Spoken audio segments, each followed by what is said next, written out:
കേരളക്കരയാകെ ഉറ്റുനോക്കുന്ന തിരഞ്ഞെടുപ്പാണ് വരാനിരിക്കുന്നത്. തങ്ങളുടെ സ്ഥാനാർത്ഥികളുടെ പട്ടിക പുറത്തിറങ്ങുന്ന തയ്യാറെടുപ്പുകളിലാണ് ഓരോ പാർട്ടിക്കാരും. വീണ്ടുമൊരു അംഗത്തിന് കേരളക്കരയൊരുങ്ങുമ്പോൾ അതിശക്തരായവരെ മുൻനിർത്തി ഭരണം പിടിക്കാനാണ് എല്ലാവരും ശ്രമിക്കുന്നത്.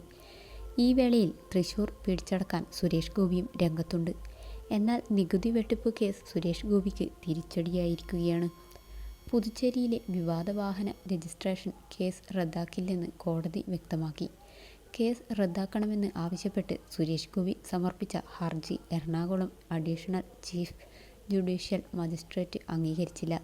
വ്യാജവിലാസം ഉപയോഗിച്ച് സുരേഷ് ഗോപി 2 ആഡംബര കാറുകൾ പുതുച്ചേരിയിൽ രജിസ്റ്റർ ചെയ്തുവെന്നാണ് കേസ്. ഇതുവഴി കേരളത്തിന് ലഭിക്കേണ്ടിയിരുന്ന ലക്ഷക്കണക്കിന് രൂപയുടെ നികുതി വെട്ടിച്ചുവെന്ന് ക്രൈംബ്രാഞ്ച് ആരോപിക്കുന്നു. 30 ലക്ഷം രൂപയുടെ നികുതി നഷ്ടമാണ് കേരളത്തിന് ഇതുവഴിയുണ്ടായത് എന്നാണ് അന്വേഷണ സംഘം പറയുന്നത്.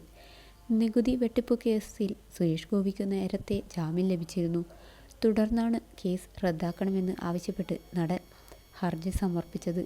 ഹർജി തള്ളിയതോടെ അടുത്ത മാസം 28-ന് വിചാരണ നടപടികൾക്ക് തുടക്കമാകും.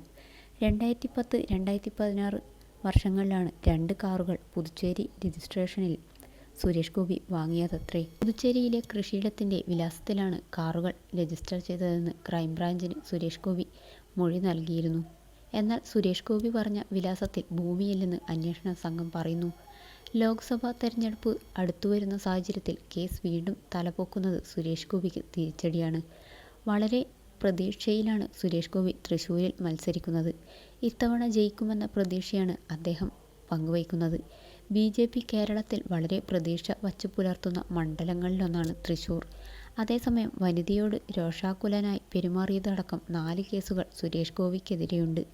പുതുച്ചേരിയിൽ വാഹനം രജിസ്റ്റർ ചെയ്തത് നികുതി വെട്ടിക്കാനാണെന്നും അതോടൊപ്പം വാഹനം രജിസ്ട്രേഷനുമായി ബന്ധപ്പെട്ടുമാണ് 2 കേസുകൾ ഉള്ളത്. മൂന്നാമത്തെ കേസിൽ ഗതാഗത തടസ്സപ്പെടുത്തി ഒത്തുചേർത്തതിൽ തൃശൂർ ഈസ്റ്റ് സ്റ്റേഷനിലാണ് മൂന്നാമത്തെ കേസുള്ളത്. 2 കേസുകൾ CIDയിലാണ് ഉള്ളത്. അതേസമയം നാമനിർദ്ദേശ പത്രിക സമർപ്പിച്ചിരുന്നതിൽ സുരേഷ് ഗോപിയുടെ കൈവശം പണമായി ഉള്ളത് 44,000 രൂപയാണ് ഉള്ളത്. 68 ലക്ഷം വിവിധ പദ്ധതികളിൽ നിക്ഷേപിച്ചിട്ടുണ്ട്. മൊത്തം 1025 ഗ്രാം സ്വർണവും നിക്ഷേപത്തിൽ വരും.